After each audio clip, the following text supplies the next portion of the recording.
Au Bénin, une décision récente de la Cour constitutionnelle soulève d'importantes interrogations quant à la liberté d'expression et aux limites de la critique en politique.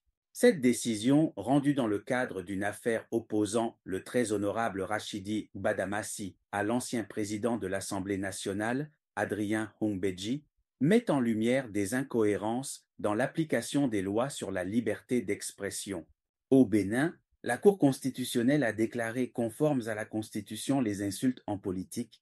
C'est en tout cas ce que l'on retient de sa décision dans l'affaire opposant le très honorable Rachidi Badamassi à l'ancien président de l'Assemblée nationale, Adrien Hongbeji. La Cour a estimé que les propos de Rachidi Badamassi ne constituaient pas une violation de la Constitution. Toutefois, cette décision soulève une interrogation majeure. Si des personnalités occupant des fonctions officielles peuvent proférer des insultes en public sans conséquence, pourquoi alors des jeunes et même des enfants sont-ils arrêtés quotidiennement pour leurs propos sur les réseaux sociaux, certains allant jusqu'à mourir en prison? Cette décision de la Cour constitutionnelle apparaît comme une illustration des disparités dans l'application de la liberté d'expression au Bénin. D'une part, elle consacre le droit des acteurs politiques à critiquer, voire insulter, leurs opposants sans craindre de sanctions constitutionnelles. D'autre part, elle contraste avec la répression sévère dont font l'objet les jeunes et les enfants sur les réseaux sociaux, où des propos jugés insultants ou délictueux entraînent des sanctions disproportionnées. Ce double standard soulève des questions fondamentales sur l'équité et la cohérence du système juridique béninois, interrogeant notamment le rôle de l'État dans la protection des droits fondamentaux de tous ses citoyens, quel que soit leur âge ou leur statut.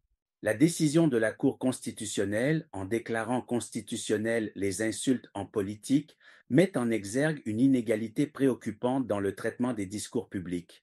Si d'une part les personnalités politiques jouissent d'une grande liberté d'expression, d'autre part, la répression des propos sur les réseaux sociaux affecte particulièrement les plus vulnérables. Il est donc indispensable de repenser et d'harmoniser l'application des lois relatives à la liberté d'expression afin de garantir que les droits de chacun soient respectés sans distinction d'âge ou de position sociale. Mais si c'est l'état de droit, si on respecte la démocratie, si on ne fait pas des lois liberticides, eh bien, personne n'ira en prison. Personne ne sera obligé d'aller en exil. Lorsque nous avons fait la conférence nationale, Kérékou 2, est-ce que vous avez appris que quelqu'un est allé en prison, que quelqu'un est allé en exil? Pourtant, c'est le même Kérékou. La terreur du PRPB. Quand il a changé, il est devenu un vrai démocrate. Le pays est resté en paix. Je veux dire par là que c'est la méthode de gouvernement que vous employez qui entraîne la forme d'opposition que vous avez. Je voudrais dire que ce que nous voyons là, que nous avons vu cette semaine, il faut être franc, honnête. C'est la conséquence de l'exclusion.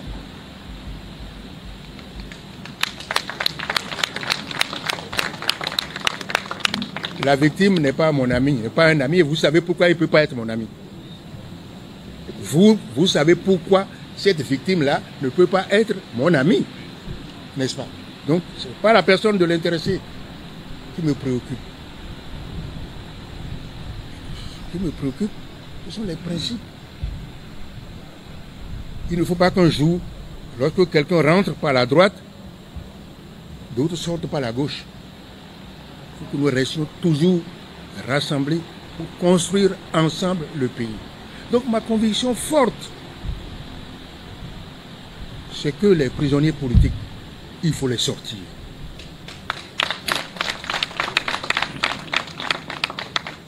Ma conviction forte, c'est ceux qui sont en exil, qu'il faut qu'ils reviennent.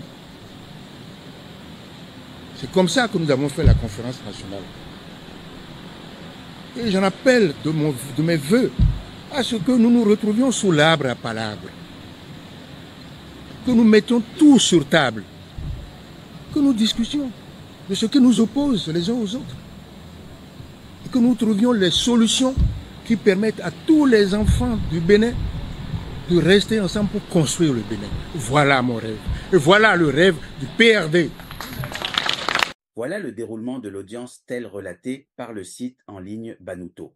La Cour constitutionnelle a rendu sa décision relativement à plusieurs recours contre le ministre conseiller Gbadamassi suite à ses propos à l'encontre de Adrien Ungbeji. Décision en 2 temps de la Cour constitutionnelle relativement au recours contre Rachidi Gbadamassi. Le ministre conseiller à la Défense et à la Sécurité était visé par 4 recours après ses propos à l'encontre de Adrien Ungbeji, ex-président de l'Assemblée nationale. Le ministre conseiller Gbadamassi est accusé par les requérants de s'en être vertement pris à la personne de Ungbeji, alors qu'il réagissant à une déclaration de l'ex-chef du Parlement béninois à l'occasion d'une cérémonie de présentation de vœux. Les auteurs des recours visant Gbadamassi estiment que les propos du ministre conseiller de Patrice Talon sont vulgaires, injurieux, dégradants, démobilisants, irresponsables, offensants, dénigrants, haineux, subversifs, méprisants, attentatoires à la dignité humaine, à la liberté d'expression et à l'ordre constitutionnel. Ils demandent à la Cour constitutionnelle de dire et juger que les propos de Rachidi Gbadamassi, violant les articles 8, 23, 26, 34, 35 et 36 de la Constitution.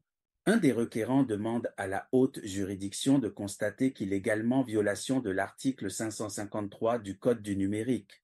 Le requérant sollicite de la Cour qu'elle exige des excuses publiques et le paiement de dédommagements.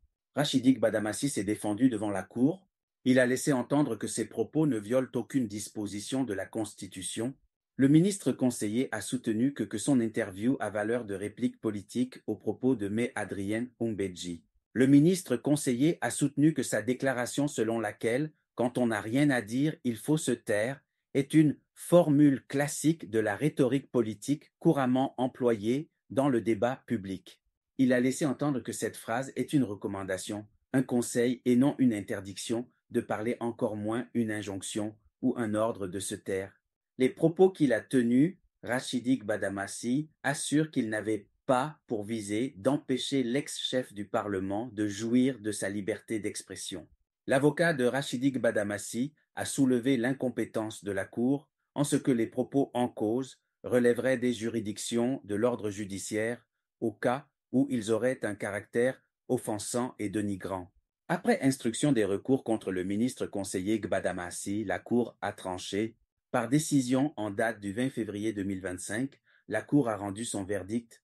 Dans la décision consultée par Banuto, la Cour a décidé de joindre les 4 recours en ce que la connexité entre eux est évidente. Sur sa compétence, la Cour a jugé qu'elle est qualifiée pour connaître des requêtes.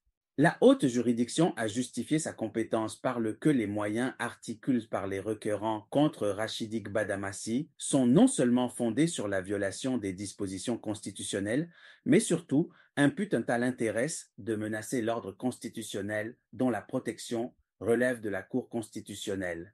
Évoquant le fond, la Cour a jugé que les propos de Rachidi Gbadamassi ne violent pas la Constitution. Les 7 sages ont motivé leur décision par le fait que l'analyse des propos incriminés ne révèle pas une menace sur l'ordre constitutionnel, la paix et l'ordre constitutionnel. La Cour constitutionnelle s'est déclarée incompétente pour examiner la demande relative à la violation du Code du numérique et le paiement de dédommagements en plus d'excuses publiques. La haute juridiction a soutenu que cette demande n'entre pas dans ses attributions.